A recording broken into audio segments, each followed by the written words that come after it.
Rebonjour, chers parents, bienvenue à cette capsule qui s'intitule Toujours plus vite, toujours plus, toujours mieux. Donc, évidemment, on va parler de la pression.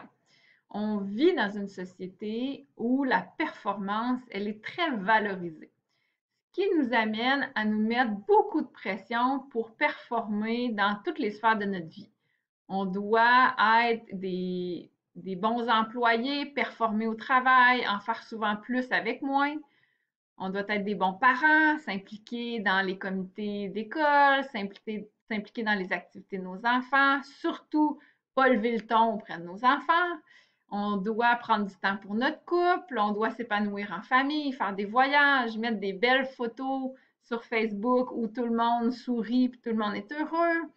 Puis, on ne doit pas oublier de prendre soin de nous, prendre du temps pour s'inscrire à des cours de yoga, faire notre jogging le matin, cuisiner des bons petits plats à tous les jours.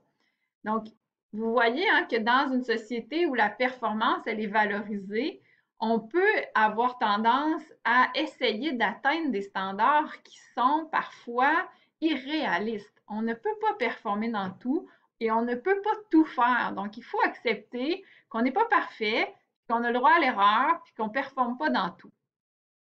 Mais comment on peut, comme parents, un peu protéger nos enfants de ces sources de pression-là, puis essayer, dans notre milieu familial au moins, diminuer les sources de pression? Parce qu'on sait que quand on mise beaucoup sur la performance, bien, ça induit un stress de performance. Éventuellement, ça peut amener à de l'anxiété de performance.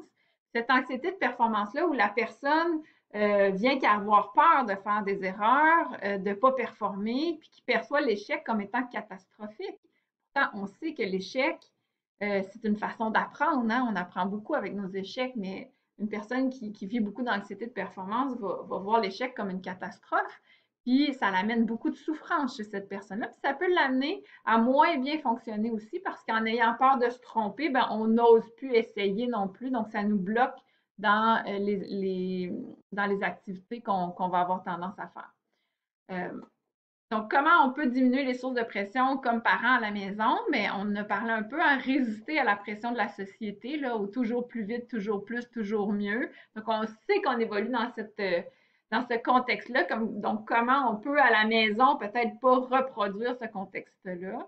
Adopter des attentes réalistes puis basées sur les apprentissages plutôt que sur la performance. Donc, ce qu'on veut apprendre à nos enfants, c'est l'importance de faire des apprentissages.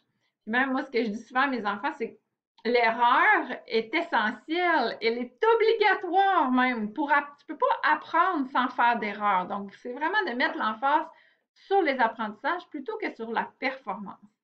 Distinguer hein, nos ambitions de celles de notre enfant. Des fois, on veut bien faire, puis on aurait donc aimé être un athlète olympique dans un sport, puis on inscrit nos enfants dans ce sport-là, puis on les pousse un peu à ce qu'ils deviennent, puis on fait ça pour bien faire, mais des fois, il faut s'arrêter pour dire, ben, est-ce que c'est mes ambitions à moi ou est-ce que c'est celles de mon enfant?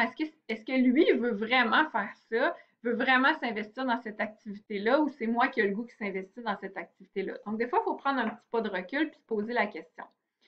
On a aussi tendance, comme parents, des fois, à vouloir accélérer les apprentissages de notre enfant. Quand ils sont en bas âge, là, c'est plus flagrant. On se compare. Le mien a marché à tel âge, il a parlé à tel âge, puis là, on se compare, tu sais. Puis des fois, bon, on les inscrit dans des activités pour stimuler leur développement plus rapidement, pour qu'ils apprennent à lire avant de rentrer à la maternelle, etc. Donc, il faut faire attention puis respecter le rythme de notre enfant dans ses apprentissages parce que sinon, ça l'induit beaucoup de stress pour l'enfant qui se voit un peu obligé d'apprendre plus vite pour satisfaire les attentes de son parent. Laisser notre enfant choisir ses activités parascolaires en fonction de ses intérêts et non des nôtres hein, aussi. C'est un petit peu là, ce que je disais tantôt, mais de vraiment aller explorer qu'est-ce qui l'intéresse, lui, pas qu'est-ce qui m'intéresse, moi. On a tendance à surcharger l'horaire de notre enfant. Comme parents, des fois, nos horaires sont surchargés, puis on dirait qu'on reproduit un peu ça chez nos enfants. C'est bien de les inscrire dans des activités, c'est bien quand ils ont du plaisir, c'est bien quand ils s'amusent, mais quand ils n'ont plus de place pour d'autres choses, c'est là où on franchit une ligne qui est plus risquée. Donc, il faut oui, l'inscrire à des activités, c'est bien, mais il faut prévoir aussi des temps où il va juste rien faire. Il va s'ennuyer, il va se créer des jeux. On dit, hein, c'est la prochaine, laissez-lui du temps de jeu libre et du temps pour s'ennuyer. L'ennui, elle est essentielle pour les enfants. Puis ça, on a tendance à l'oublier. L'ennui est vu comme étant négatif un peu dans notre société. Mais les enfants qui s'ennuient, à un moment donné, là, si vous laissez votre enfant s'ennuyer, là, à un moment donné, vous allez voir qu'il y a quelque chose qui se passe. C'est là qu'il découvre un nouveau monde, c'est là que son imagination se fait aller, qu'il fait aller sa créativité pour se construire toutes sortes de jeux imaginaires ou pour se trouver des choses à faire.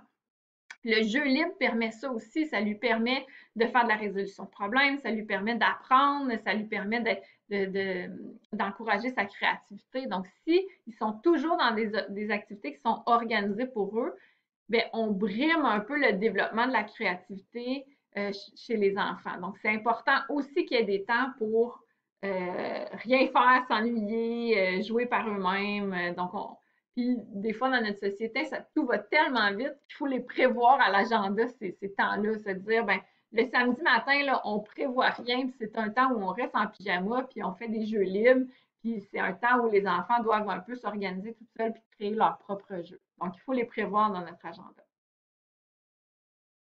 On se revoit dans une prochaine capsule. Merci.